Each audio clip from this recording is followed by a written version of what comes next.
In this example, we're looking at two ordered pairs and we're asked to find the distance between them and then find the midpoint between those two ordered pairs. So we'll start with the distance between the 2 points.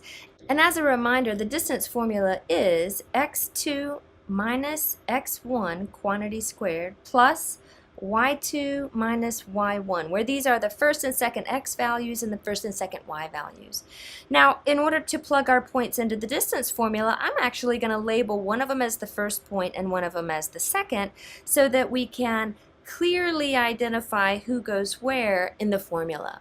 So as the formula says, we start off with the radical and then we're going to be looking at the second x value. Well, the second x value, as I have them labeled, is -2.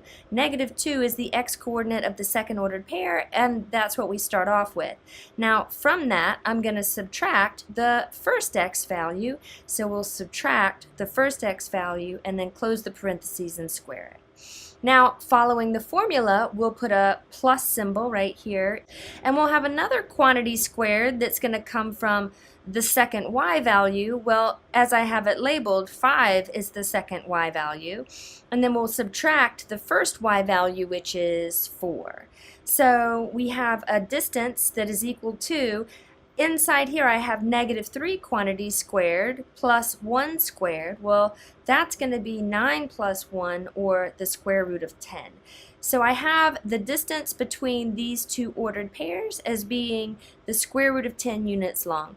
That radical does not reduce, and I would rather leave it as rad 10 and would prefer not to have a decimal approximation. We like the exact distance to be indicated. In order to look at the midpoint, or the point that is halfway in between these two ordered pairs, we're going to use our midpoint formula, which, as a reminder, was x1 plus x2 all over 2, the average of the two x values in the ordered pairs, and the average of the two y values as well. Again, we want to identify one of them as being the first ordered pair and the other one as being the second. It doesn't really matter which one is which.